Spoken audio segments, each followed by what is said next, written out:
Epidemiologia. A epidemiologia são os dados, né, em relação à estatística do afogamento.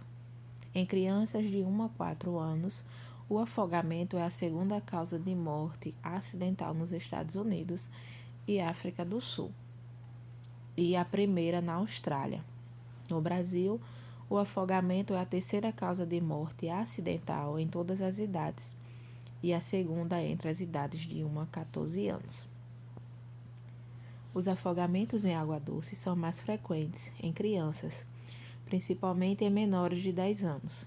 Estima-se que existam 8.000 casos de morte por ano só nos Estados Unidos. E desses 8.000 casos, mais da metade desses afogamentos foram em piscinas, né? Então 53%. No Brasil, onde o número de piscinas domésticas é infinitamente menor, né, do que fora, o afogamento em água doce ocorre mais em rios, lagos e represas, perfazendo a metade dos casos fatais, tá? Então, metade dos casos é em água doce, né, rios, lagos, e a outra metade no mar. E o que é o afogamento? Afogamento é definido como resultado de asfixia por imersão ou submersão em qualquer meio líquido, provocado pela entrada de água em vias aéreas, dificultando parcialmente ou por completo a ventilação ou a troca de oxigênio com o ar atmosférico. Então, no processo de afogamento, a vítima, a água entra, né, nas vias aéreas, entra via nariz, via nasal e via oral, né, pela boca, certo? E aí, devido não ter essa entrada de oxigênio, né, não está entrando oxigênio para fazer a troca lá nos alvéolos com a troca de oxigênio por gás carbônico, né? A gente inspira o oxigênio para eliminar o gás carbônico. Então, no processo de afogamento, que a pessoa está imersa ou submersa na água, não tem como fazer esse processo de respiração habitual. E aí é o que gera, né, o afogamento. As principais causas. O afogamento ele é dividido em 2 tipos. Afogamento primário ou afogamento secundário. No caso do afogamento primário, é o tipo mais comum, não apresentando em seu mecanismo nenhum fator desencadeante do acidente. Então, é aquele tipo de afogamento onde a pessoa eu vou tomar um banho aqui no mar ou no rio, tá brincando, tá se divertindo e não percebe que está indo para um local mais fundo e aí quando vê já perdeu todo o controle da situação, não consegue voltar mais, tá? Então, essa é uma situação de afogamento do tipo primário. Afogamento do tipo secundário é denominado hoje como causado por alguma patologia ou incidente associado que precipita o afogamento, já que possibilita a aspiração de água pela dificuldade da vítima em manter-se na superfície da água. Então, por exemplo, uma causa de afogamento secundário seria uma pessoa que está, né, no rio, lago ou mar e simplesmente ela começa a sentir um mal-estar, ela tem um infarto, ela tem um desmaio, ela tem até mesmo uma cãibra, né?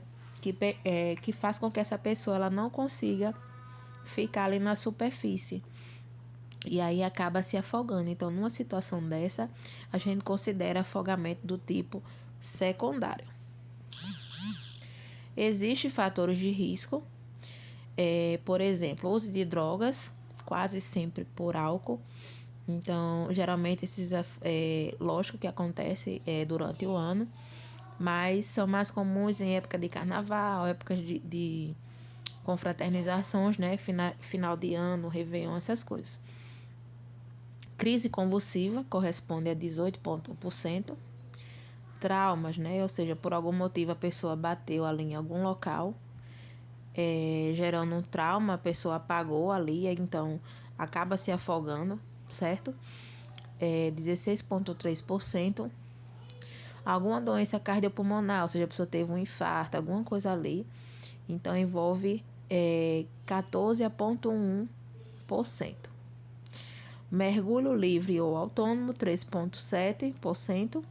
E outros como homicídio, suicídio, lipotímias, né, que é o pré-desmaio, cãibras, hidrocução ou síndrome de imersão, ou seja, a pessoa vai mergulhar achando que consegue passar certo tempo ali embaixo para voltar e não volta mais, porque né, não atrapalhou todo o processo respiratório.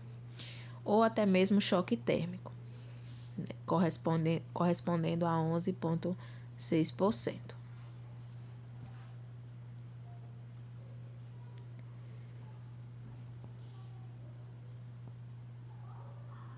As variações fisiopatológicas do afogamento. Então, o afogado, a vítima que sofreu afogamento, no geral, em água salgada para água doce, vai apresentar diferentes mecanismos anatômicos, né, fisiológicos. Então, dependem da composição e da quantidade de líquido aspirado, né? Então, inicialmente, tudo vai depender dessa composição do líquido, né? Ou seja, foi no mar ou foi em água doce. E a quantidade de líquido foi aspirado. Foi pouco, foi médio, foi muito, né? A aspiração de água, ela vai promover uma insuficiência respiratória e, consequentemente, vai gerar uma alteração na troca gasosa, porque não vai ter mais nessa troca gasosa, né? Que é do alvéolo capilar.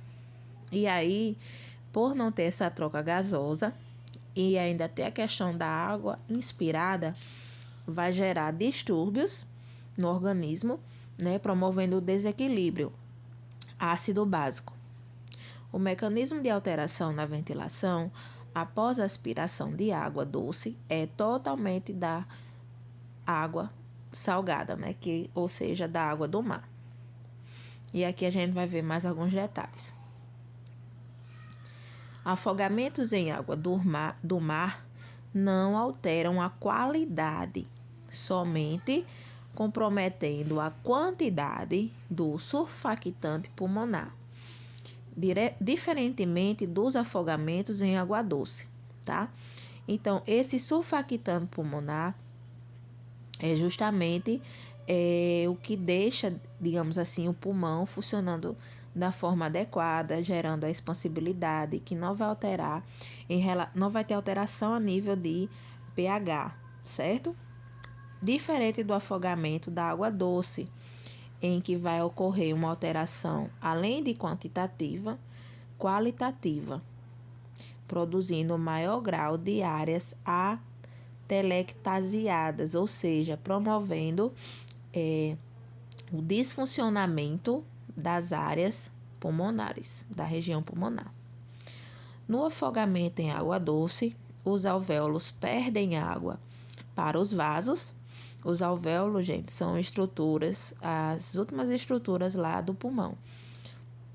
Tá? Então, dentro do pulmão tem os brônquios, os bronquíolos e os alvéolos. Então, os alvéolos são a última estrutura e é a responsável pela troca gasosa, tá? Os alvéolos perdem água para os vasos, né, os vasos sanguíneos, por osmose, né, por troca mesmo. E aí ficam vazios. A água dos vasos atinge os leucócitos, que são as células responsáveis pelo processo de imunidade.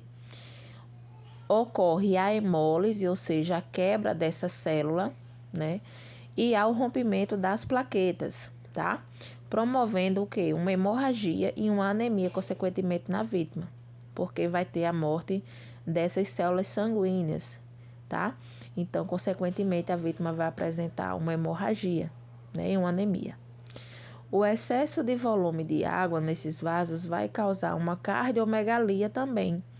E aí, a cardiomegalia é justamente o aumento do coração, o que favorece na compressão torácica o rompimento da câmara cardíaca pelo excesso de pressão exercida tanto pela pessoa que está fazendo uma massagem quanto pela água, certo? Então, é muito mais difícil, digamos assim, uma vítima que teve um afogamento em água doce, se ela entrou em uma parada, ela é retomada do que uma vítima de afogamento em água salgada, justamente por esse tipo de complicação, tá? Então, o paciente ele desenvolve hemorragia porque as células sanguíneas elas se quebram, né? E aí o coração cresce devido a toda essa questão da água. Vai crescer e vai aumentar a pressão, toda a pressão ali da região torácica. E a gente, no caso da vítima que está numa parada cardiorrespiratória, a gente vai fazer a reanimação cardiopulmonar, que são as massagens e as ventilações. Mas, infelizmente, até mesmo na massagem, a gente pode promover uma piora do quadro desse paciente.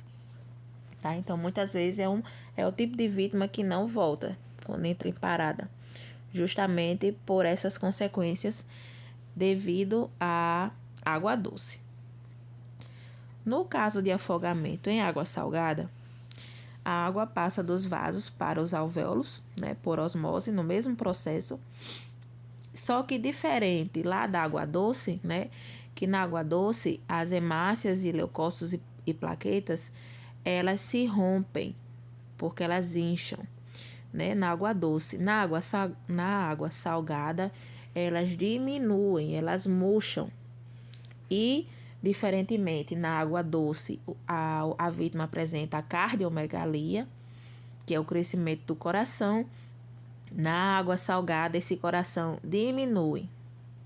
A pessoa que se afoga, ela perde a água o tempo todo, né? Então, ela fica perdendo água pelo nariz, pela boca, pelo ouvido, certo? Então, é totalmente diferente de uma vítima de afogado em água doce, certo? E devido a isso, existe o termo afogado seco e afogado molhado, onde o afogado seco faz a referência à água salgada, né, pela característica fisiológica que o corpo apresenta, e o afogado molhado faz a relação com o afogamento em água doce, tá? Ó, aqui é uma imagem mostrando a questão anatômica do sistema, né, os pulmões, no finalzinho lá dos bronquíolos, né, os alvéolos que parecem cachos de uva, né, como vocês podem ver na imagem. E aqui tem a fisiopatologia, né, de como é que funciona esse processo do afogamento. Então, o líquido aspirado, né, passa pela traqueia, da traqueia para os brônquios, dos brônquios para os bronquíolos. Chegou nos bronquíolos, vai para os alvéolos, né? Os alvéolos pulmonares, eles acabam ficando encharcados. E por ficar encharcado, vai prejudicar o quê? A entrada de oxigênio, porque não vai ter a troca gasosa. Então, nem o oxigênio vai entrar, nem o gás carbônico vai sair, né? Então, a entrada do oxigênio fica prejudicada e a saída do gás carbônico também. Então, isso aqui é a fisiopatologia do afogamento.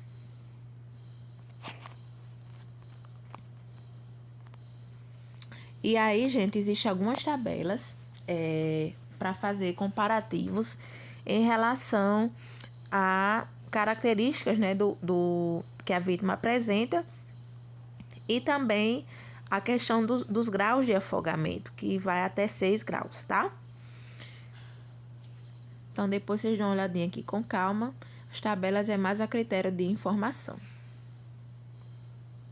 E aí vem a classificação dos afogamentos, tá? Afogamento de grau 1. A vítima, né, ela faz uma aspiração de pequena quantidade de líquido aspirado. Ela vai apresentar uma tosse. Nessa tosse, geralmente, ela não tem espuma, nem na boca, nem no nariz. E a ausculta pulmonar dela, que a ausculta é feito com o estetoscópio, vai dar normal, né? O quadro mais leve de afogamento. O tratamento consiste em tranquilizar essa vítima, deixar ela em repouso, promover o aquecimento, né? Porque se ela passou um certo tempo na água, se afogou, ela perdeu calor, ela está com a temperatura baixa, então a gente tem que promover o aquecimento com a manta térmica.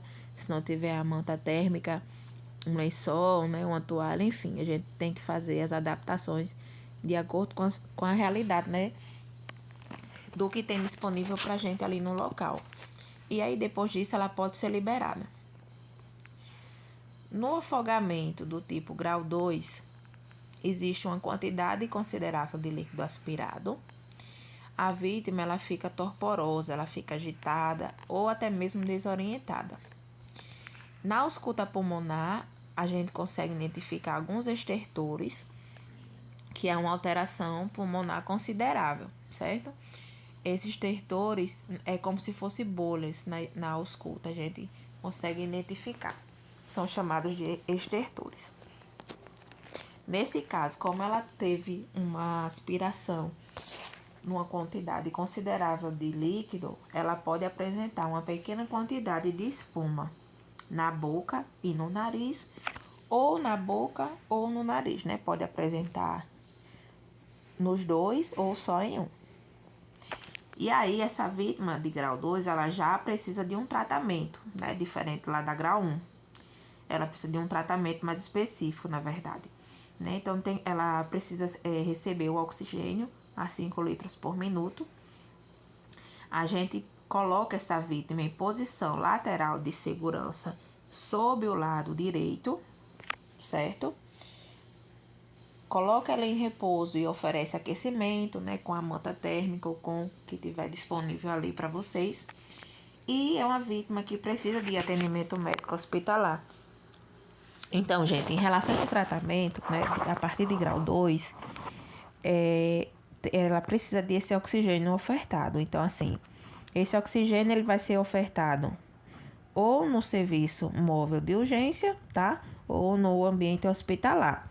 A gente não pode fazer esse tipo de procedimento em ambiente extra-hospitalar. Então, é feito no serviço e pode, né? Se for um extra-hospitalar, dentro do serviço móvel de urgência. Então, só para reforçar, no serviço móvel de urgência, se você estiver trabalhando, né, na ambulância, você vai ofertar esse oxigênio, tá? Ou no ambiente hospitalar. Mas se a gente não estiver num serviço desse, a gente vai dar orientação e solicitar um resgate. Vítima de grau 3. Ela já apresenta muita quantidade de líquido aspirado. Na ausculta pulmonar, a gente faz ausculta muitos estertores. Ela pode apresentar um edema agudo de pulmão, que já é uma complicação maior clínica. Apresenta grande quantidade de espuma na boca e ou no nariz. O pulso periférico dela ainda é palpável. Então, lá na avaliação, quando a gente faz dessa vítima, o pulso radial dela ainda está palpável. Em relação ao tratamento, como é vítima grau 3, ela vai precisar de um aporte maior de oxigênio. Então, esse oxigênio ele vai variar de 10 a 15 litros por minuto. Também colocamos a vítima em posição lateral de segurança do lado direito, que é o LDD, tá? Necessita de atendimento médico hospitalar urgente, né? Porque já grau 3, a partir de grau 2, né, já precisa de atendimento médico. Grau 4. Muita quantidade de líquido aspirado. Ausculta pulmonar com muitos estertores. Também apresenta a questão do edema agudo de pulmão. Apresenta grande quantidade de espuma na boca e ou no nariz. E o pulso periférico está ausente. Então, pulso periférico ausente, ou seja, a gente não consegue sentir o pulso, por exemplo, radial, tá? Pulso radial é aquele que fica, a gente mede na região de punho, tá? No início do punho, o radial fica para o lado do polegar. Então, a gente tenta achar esse pulso e geralmente não sente mais, né? Porque essa vítima já está num grau elevado, está bastante comprometido. E aí, o tratamento vai envolver o oxigênio, também de 10 a 15 litros por minuto. Colocamos ele também do lado direito e necessita de um atendimento médico hospitalar urgente. Grau 5. No grau 5, essa vítima ela já apresenta uma parada respiratória, certo? Então, ela não está mais respirando. E o único pulso que a gente ainda consegue sentir nela é o central, que é o carotídeo. O tratamento: ventilação artificial com oxigênio a 15 litros por minuto. Após o retorno espontâneo na respiração, né? Ou seja, o paciente saiu do quadro de parada respiratória para reestabilizado, né? Não está mais em parada respiratória, então a gente trata ele como grau 4. Também necessita de atendimento médico hospitalar urgente. Grau 6. No grau 6, além dele apresentar uma parada respiratória, ele apresenta uma parada cardiorrespiratória, na verdade, né? Então, nem vai ter respiração presente, nem batimento cardíaco. Nem vai ter o pulso periférico e o pulso central, né? Então, nesse caso, a gente vai ter que fazer, né? O tratamento é o que? A RCP, que é a manobra de reanimação cardiopulmonar, e ofertar o oxigênio a 15 litros por minuto. Como eu disse, se a gente não tiver no setor de serviço móvel de urgência, a gente não tem como ofertar esse oxigênio, né, por específico, né, com o cilindro. Mas podemos fazer e devemos fazer a RCP, que é o que a gente vai aprender na prática, tá? Que são as manobras de reanimação. É tanto a manobra de compressão torácica associada com a ventilação que a gente promove no paciente. Quando esse paciente volta, né, digamos assim, após o retorno desse pulso, o pulso carótido, ele fica palpável, a gente trata ele como um grau a menos, que é o grau 5. Essa vítima também precisa de tratamento médico hospitalar urgente, tá? Então, mesmo que ela volte, ela precisa ir para o hospital para checar possíveis sequelas.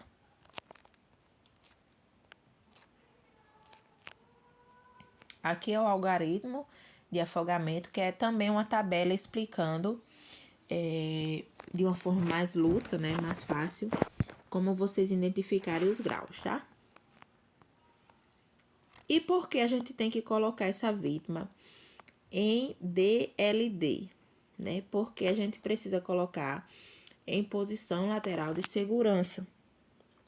Então, ela deve ser utilizada quando o socorrista está sozinho e precisa deixar a vítima para pedir ajuda, tá?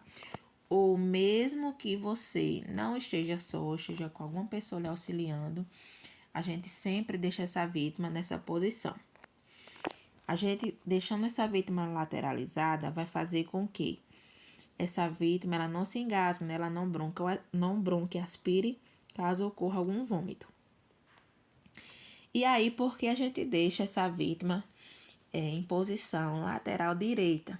Porque na posição lateral direita, a traqueia, né, a ramificação da traqueia, dos brônquios, ela está mais verticalizada, como vocês conseguem observar aí na imagem.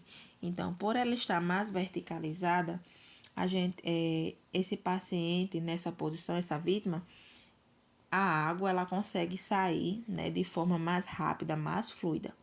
Então, por isso, nesse caso, colocamos a vítima do lado direito, certo? Aqui tem a questão da anatomia do pulmão, tá? Então, pulmão direito possui mais lobos, né? Lobo superior, lobo médio e lobo inferior, como a gente consegue observar na imagem. No pulmão esquerdo, possui apenas dois, lobo superior e lobo inferior. No lado direito, possui duas fissuras, que é a fissura horizontal e oblíqua, e no pulmão esquerdo, apenas a oblíqua. Então, a gente consegue observar aqui a diferença anatômica entre os pulmões, tá? Aqui são as referências também. Vou só voltar aqui para a tabela Ó, agora, o algoritmo, né? Verificar a resposta do afogado. Então, a gente pergunta, você está me ouvindo? A vítima. Se a vítima responde sim, possivelmente ela está em graus o quê? Leves, geralmente de 1 a 2. Então, a gente verifica se a vítima apresenta tosse e espuma pela boca ou pelo nariz. Se ela não apresenta nenhuma tosse, nem espuma pela boca e o nariz, é considerado o quê? Ausente, né? Então, é mais a nível de resgate, não chega nem a ser classificado como grau 1. Se a vítima apresenta tosse, mas não apresenta espuma, ela é considerada grau 1. Se a vítima apresenta a tosse e a espuma em pequena quantidade, grau 2. Tá? Então, sempre a vítima que vai estar em um quadro mais grave é a vítima que não está nos respondendo, né? Porque ela não está com o nível de consciência preservado. Então, do outro lado, né? A gente pergunta à vítima: você está me ouvindo? Se não, a gente vai precisar desobstruir as vias aéreas com a manobra manual. Lembrando de ter as precauções com a coluna, né? Se tiver indicação. Verificar a respiração dessa vítima. Se essa vítima está com a respiração presente e apresentar uma espuma em grande quantidade, a gente vai verificar o pulso radial dela. Se o pulso radial estiver presente, ela é grau 3. Se o pulso radial estiver ausente, a gente considera já grau 4. Por quê? Porque o pulso radial, gente, é um pulso de extremidades, né? Então, se ela apresenta ainda esse pulso, quer dizer que ela não está num estado gravíssimo, né? Ela está num estado moderado. Indo para o outro lado, né? A gente verifica a respiração. Se a respiração da vítima está ausente, a gente vai iniciar as ventilações, né? As respirações. Que eu vou mostrar como é que funciona o protocolo na sexta-feira, na aula prática. E aí a gente vai verificar o pulso, né? O pulso central, o carotídeo lá do pescoço. A gente já sabe que essa vítima está em parada respiratória, então a gente vai ofertar ventilação a ela. A gente oferta a ventilação e verifica esse pulso do pescoço. Se o pulso ele estiver presente, é considerado grau 5, ou seja, é uma vítima que está apenas em parada respiratória. Então, a gente precisa reverter essa parada respiratória para que ela não tenha uma complicação e passe para a cardiorrespiratória, tá? Se essa vítima não tiver com esse pulso carótido presente, aí sim ela já é considerada do grau maior, né? Que é o gravíssimo grau 6. Ela está, nem respira e nem tem pulso, então ela está em parada cardiorrespiratória, certo? Então a gente entra com as manobras de reanimação cardiopulmonar.